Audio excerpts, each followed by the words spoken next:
Asanlaştırılgan iman yürüşlüki 3. kısım Allah'ın samavi kitaplarına işiniş ve Kur'an'ını biliş. Abduri Muhammed el-Cibali. 5. bab Kur'an'ın nazil kılınışı ve hatırlanışı. Biz bu babda Kur'an'ın bizge qandaq yetip kelganligini texmi aniqroq qilib aytganda Allah subhanahu ve Taala'nın Kur'an'ni Resulullah sallallahu aleyhi ve sellemge qandaq nazil qilganligini ve Resulullah sallallahu aleyhi ve sellemning vafotidan keyin musulmonlarning uni qandaq o'rganganligi ham qandaq xotirlaganligini bayon qilamiz. Kur'an'ning vahiy qilinishi. Kur'an'ning tuvanki osmonga elib tushilishi.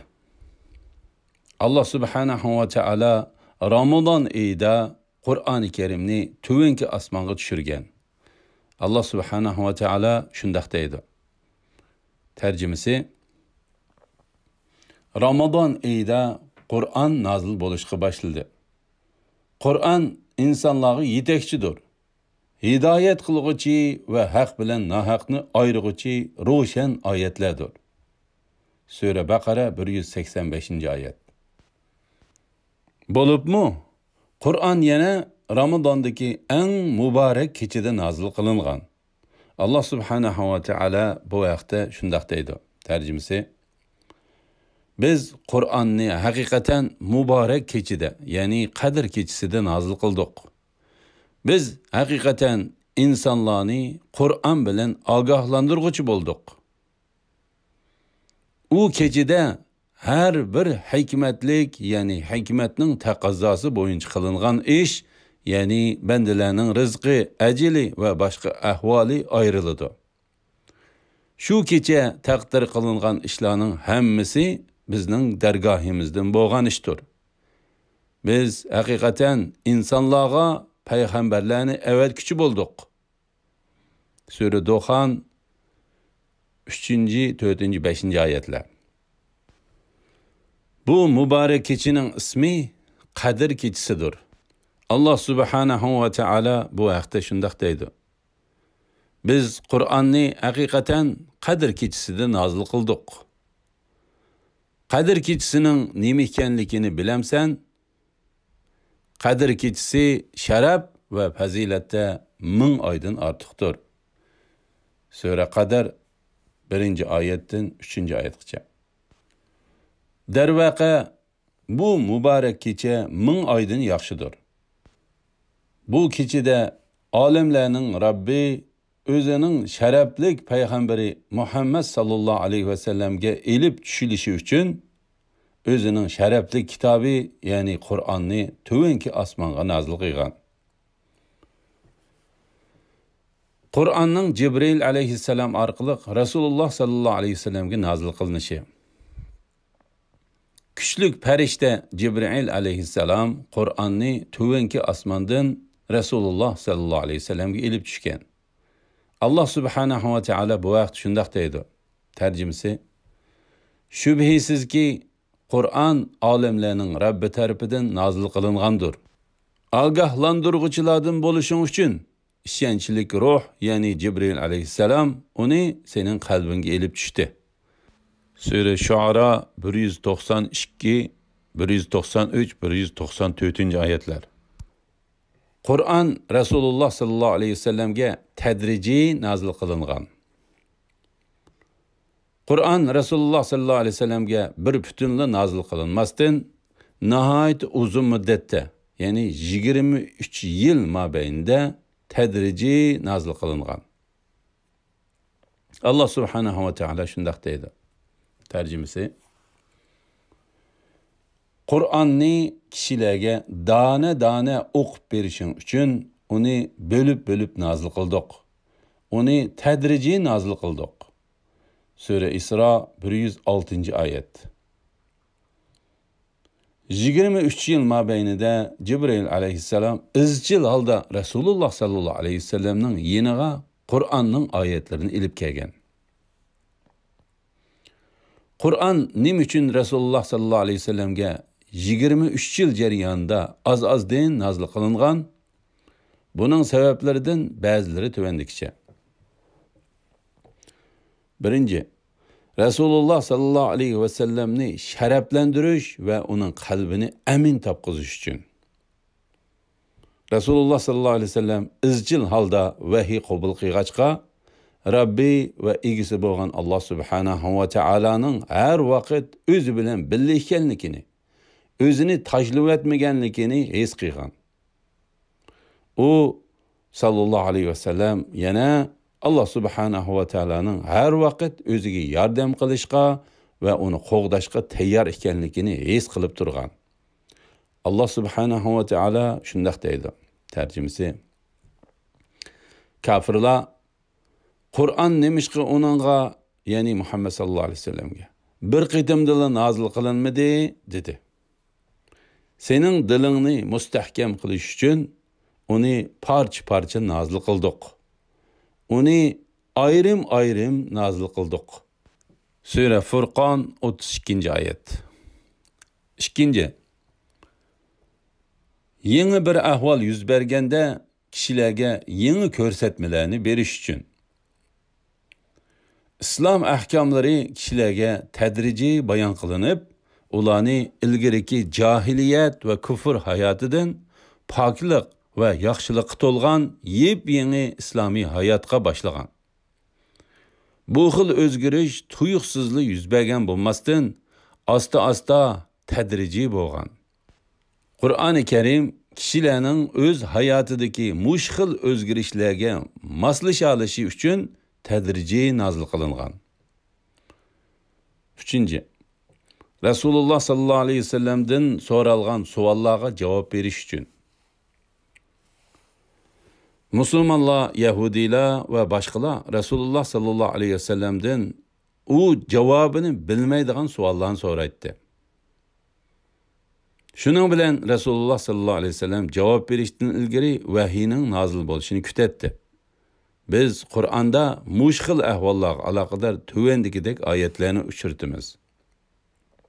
Tarjimasi: Sendan to'g'riliq so'rashidu. Aytqinki. To'rtinchi, sahabalarning Qur'oni Karimni az-azdan o'rganishi va yodilishiga qulay bo'lish uchun.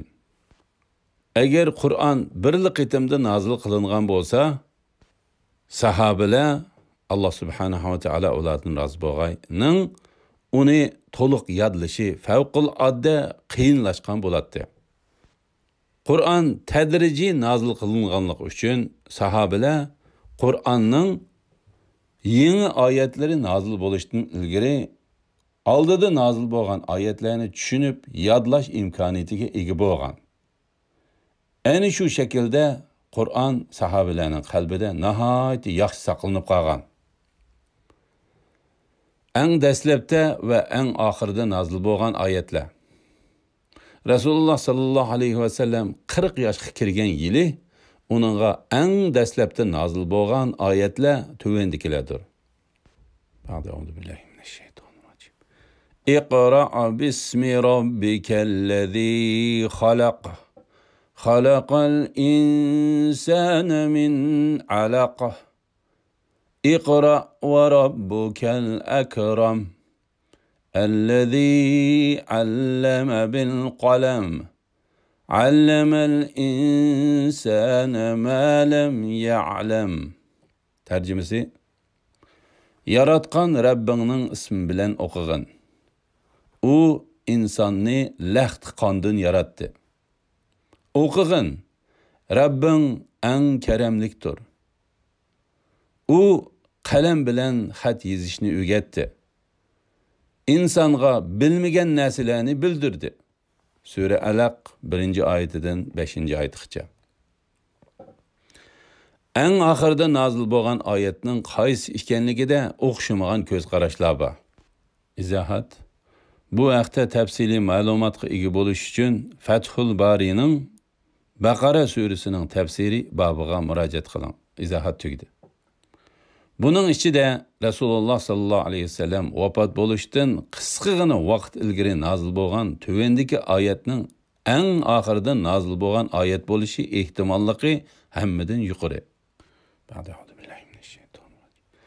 واتقوا يوما ترجعون فيه إلى الله ثم توفى كل نفس ما كسبت وهم لا يظلمون.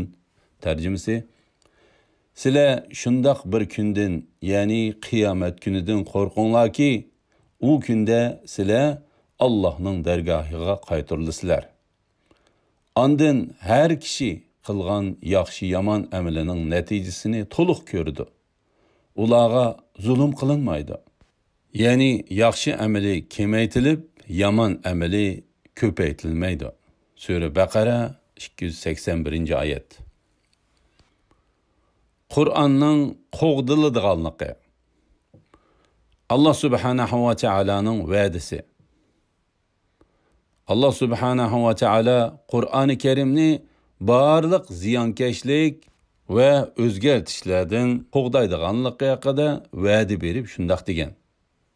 Tercümesi: Zikr, yani Kur'an'ni hakikaten biz nazil kıldık ve çokum onu qoğdaymiz. Sure Hicr 9. ayet. Şundaqla Allah Subhanahu wa Ta'ala yani bizge Kur'an'a hiç qaysı taraftan batılının yıkılış almaydıqanlıqıdan xabar berip şundaq deydi. Tercümesi: Şübhisiz ki Kur'an galip kitaptır.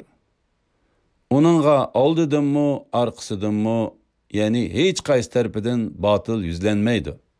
O, hikmet bilen iş kılgıcı, medhiyege layık Allah tarafından nazil kılıngandır. Sure Fussilat 42. ayet.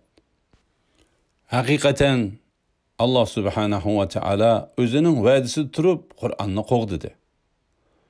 Şu vəcidin hazır kolumuzda var Kur'an, Resulullah sallallahu aleyhi ve sellem'e nazil kılıngan Kur'an'ın naq özüdür.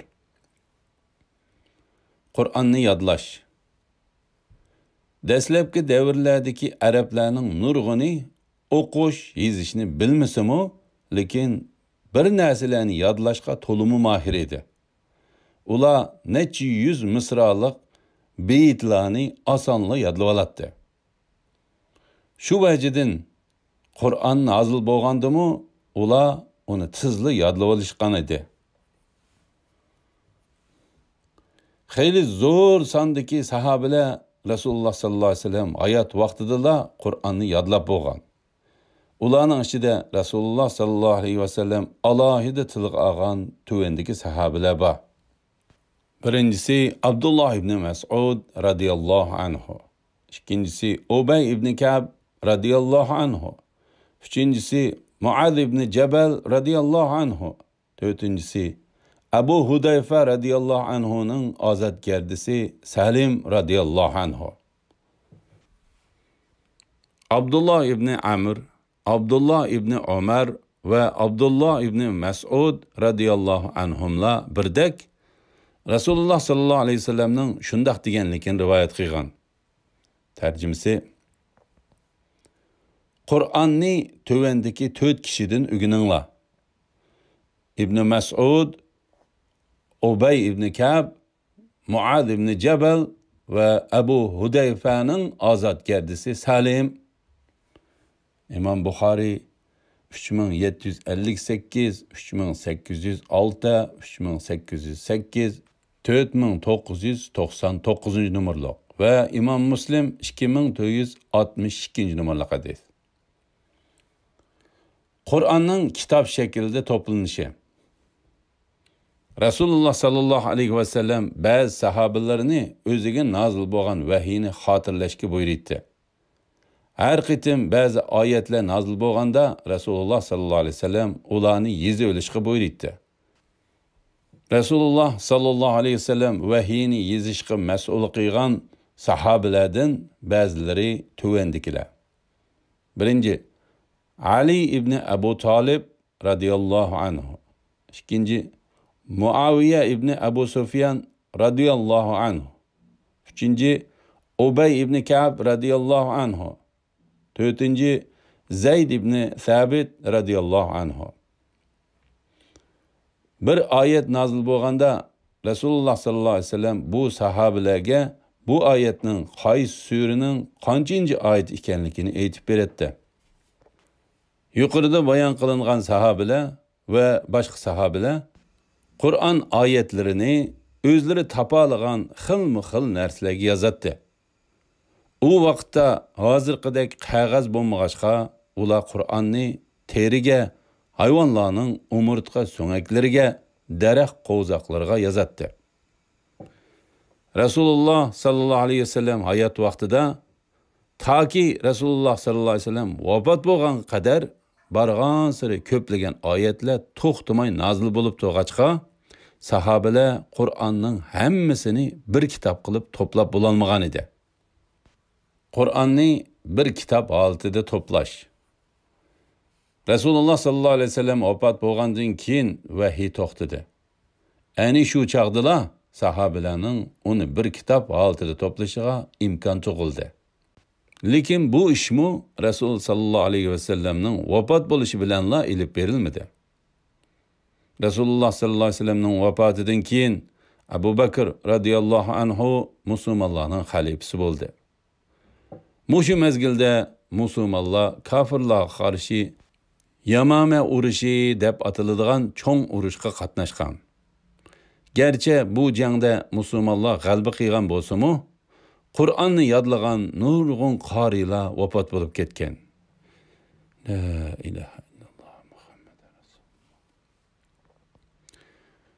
Shu sabablik Abu Bakr, Umar va boshqa katta sahobalar Qur'onni yodlagan qori sahobalarning ko'pinchisi vafot bo'lib ketsa, Qur'onning bir qismining yo'qolib ketishidan ansirashgan.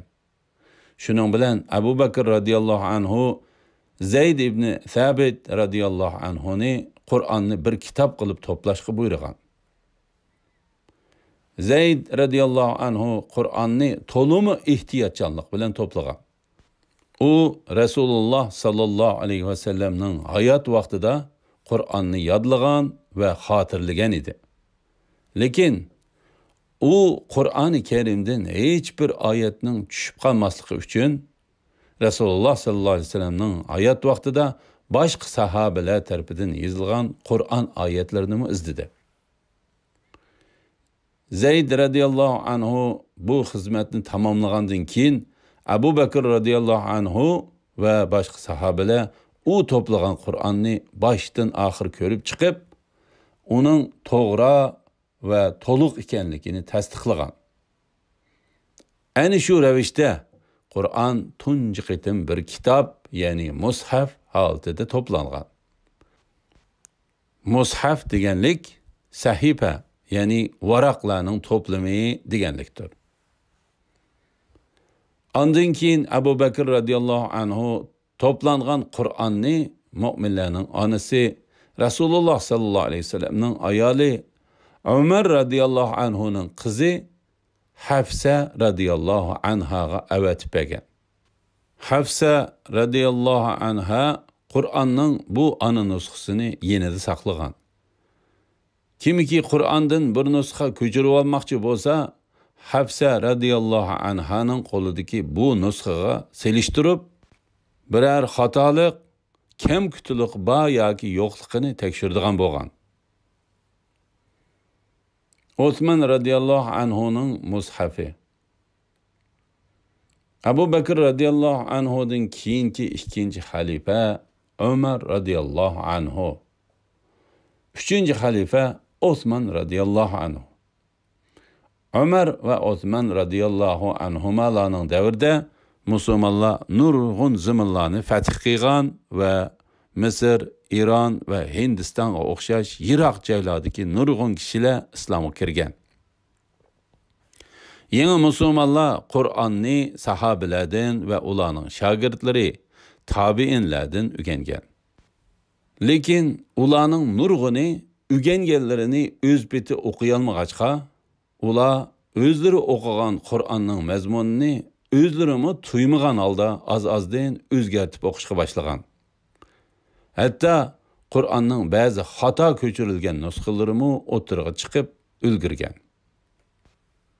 Bu ishdan xabar topgan Osman radhiyallohu anhu ahvol ashundoq ketaversa, yiroq joylarda yashaydigan musulmonlarning Qur'onning asl nusxasidagiga tamoman o'xshamaydigan narsalarni o'qishga boshlashidan qo'rqqan. Shuning bilan Osman radhiyallohu anhu 4 sahabiga Qur'onni yangi mushafga yozishni buyurgan. U sahabilar tuvandikilardir. Birinchi Zayd ibn Sabit radhiyallohu anhu. İkinci Abdullah ibn Zubayr radhiyallohu anhuma. Üçüncü Sa'id ibn al-As radhiyallohu anhu. Dördüncü Abdurrahman ibn Haris ibn Hisham radhiyallohu anhu. Bu 4 sahabe Hafsa radhiyallohu anhadan mushafning ana nusxasini so'rab, uningdan 4 yoki 5 nusxa ko'chirgan va asl nusxasini yana Hafsa radhiyallohu anhaga qaytarib bergan. Yangi mushafdagi suralar Rasululloh sallallohu alayhi vasallamning davridagi to'g'ri tartib bo'yicha tizilgan. Shundaqla bu yangi mushaf yana hech kim uni o'qishda xatolashmaydigan shaklda yozilgan. Qolgan sahabilar 4 sahaba tarafidan ko'chirilgan bu yangi mushafni ko'zdan kechirgan va hammasi birdek bu mushaflarning to'g'ri va to'liq ekanligini tasdiqlagan. Ana shu chog'dan boshlab mushafning bu nusxasi barliq musulmonlar tarafidan Qur'onning to'g'ri va o'lchamlik nusxasi sifatida qabul qilinib kelmoqda. Ondan Osman radhiyallohu anhu yiroq joylardagi amirlarga bu yangi mushafdan bir nusxadan avatib bergan. Shundaqla amirlarni boshqa barliq mushaflarni yig'ib ko'ydirib etishga buyurgan. Shuningdan keyin barliq kishilar Qur'onni faqatla mushu yangi mushafdan ko'chira oladigan bo'lgan. Ta bugungacha barliq mushaflar Osmanning mushafi deb atiladi. Chunki bugungi Qur'onlarning hammasi Osman radhiyallohu anhuning xalifalik davrida taqiqtilgan mushafning ko'paytirilma nusxasidir. La ilaha illalloh Muhammadur Rasululloh.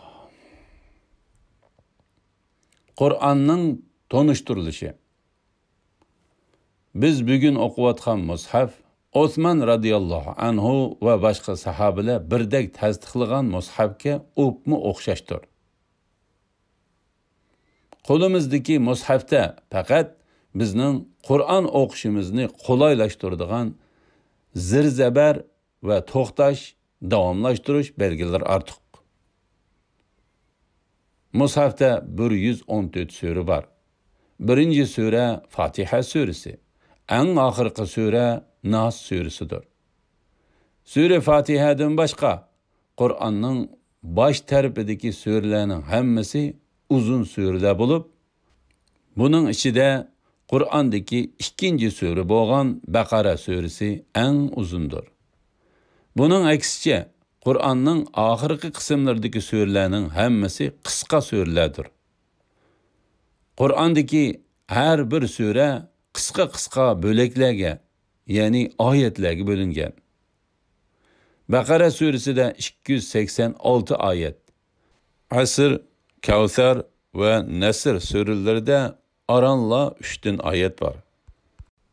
Musulmonlarning har kunidagidek bir paradan o'qishiga qulay bo'lishi uchun mushaf ulamolar tarafidan 30 paraga bo'lingan. Shundaqla har bir para 2 hizb, ya'ni yarım para. Va her bir hizb yana 4 chorakka bo'lingan. La ilaha illalloh Muhammadur Rasululloh.